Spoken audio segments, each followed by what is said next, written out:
I'm a big fan of self-awareness. I think if you're listening to this show, this is actually a very good topic because I just have a good enough sense of who you are if you're listening to me on Donnie's show. Like you're in a pocket of interest, ambition, curiosities. I gotta tell you, self-awareness is a monster that isn't talked about enough. I had built this very large business, which is what gave me the luxury to be on Donnie's big show at the time for my dad, this wine business. I did it in a very contemporary way, email, website, and the YouTube show, which was really revolutionary at the time. And I started getting attention from Silicon Valley. I became an early investor in Twitter and Facebook and Tumblr and really found myself deep in Silicon Valley Web 2.0.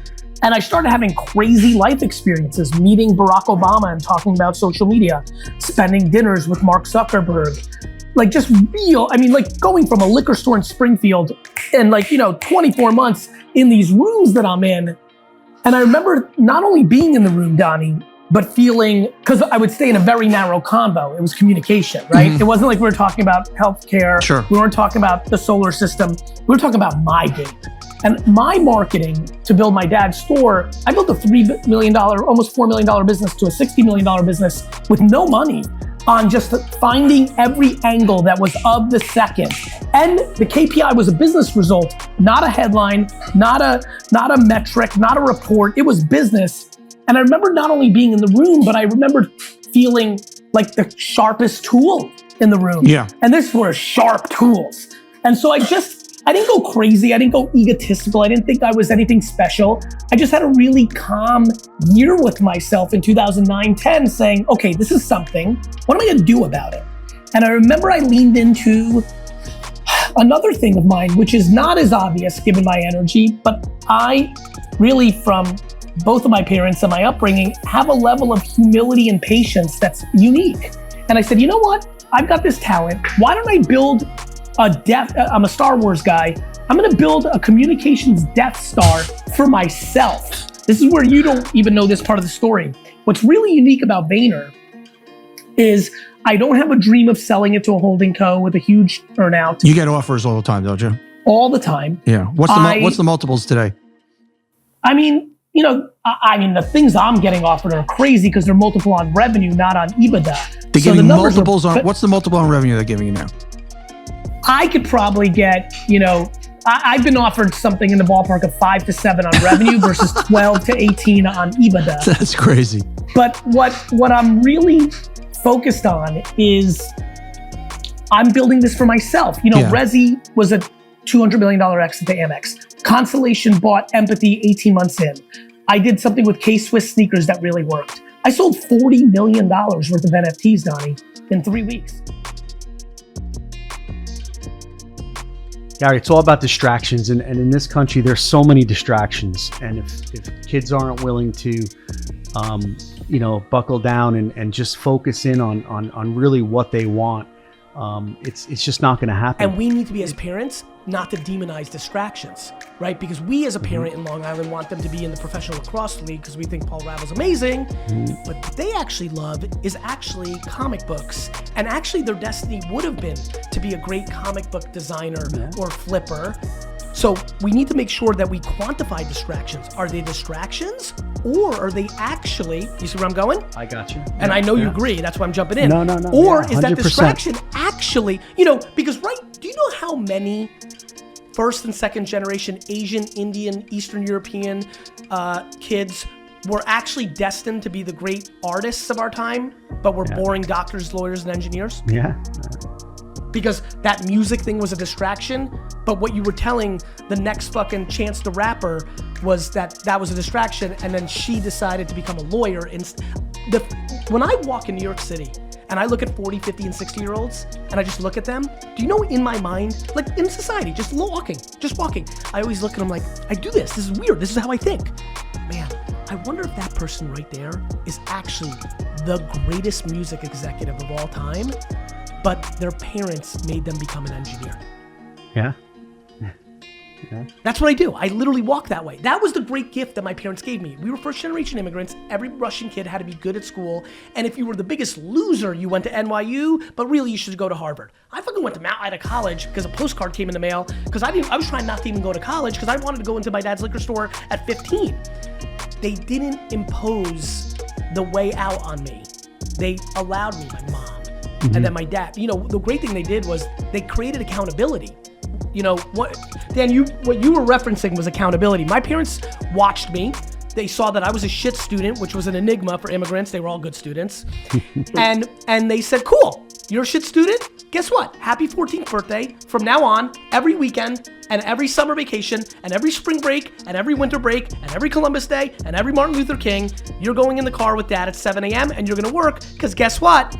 You're not getting a piece of paper that's gonna give you a fluff job. You're a fucking loser student. You're gonna have to learn how to work. And in that accountability, they changed the trajectory of my happiness.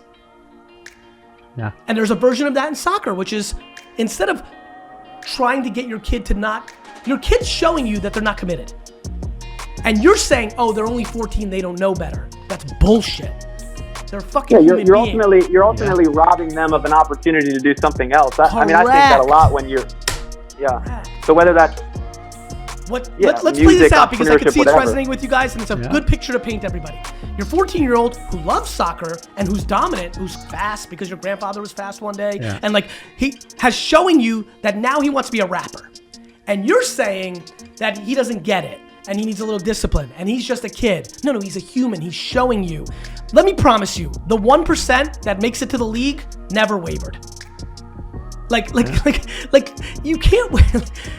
And then you're robbing, to your point, Dan, you're robbing them because maybe actually you thought that they're supposed to be Felix Joao, right? Joao Felix, right? Like that's who you want them to be. And really who they're going to be is P. Diddy.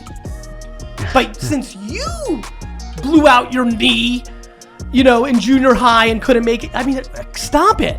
Start listening and stop imposing. Yeah, well said. And Vis, I mean, I do have a question. What do you do? Where's kind of the balance? If I think about kind of Angela Duckworth, if you're familiar with her at all, and like this idea of grit and like getting your kid to kind of push through difficulty, because if they're not into soccer and they want to quit soccer, let me promise you what the most difficult thing a kid could go through at 14 in this scenario, and I appreciate where you're going with it. So either you make them push through and, hey, you started soccer, you finish it, you know? Or you actually let them get real difficulty, which looks like this. Because when you make that kid do that, it's fake difficulty. All of a sudden, you're the entity that's pushing against them. Or you actually let them go difficult, which is they quit the soccer team, they try to be a rapper, they hang out with loser friends for 6 months, they get 8 listens on SoundCloud, they lost their friends from soccer because now they're still in that clique. Now they're in difficulty. Now grit actually kicks in. Because what you have to layer grit along with is merit. The merit of consequences. The truth. Back to your point, Dan. What is scary to me about grit, interpreted literally, is it leads to bad behavior from one man's point of view. I could be wrong. Where you create a fake environment where you're the enemy as the parent and the whole thing is convoluted. I think having a kid who's as an athletic scholar who then takes a creative field or a cool thing or wants to smoke weed or whatever the fuck, and my employees, 3 of them are in the room right now, they know what I do. I don't micromanage my employees at all. I live my truth.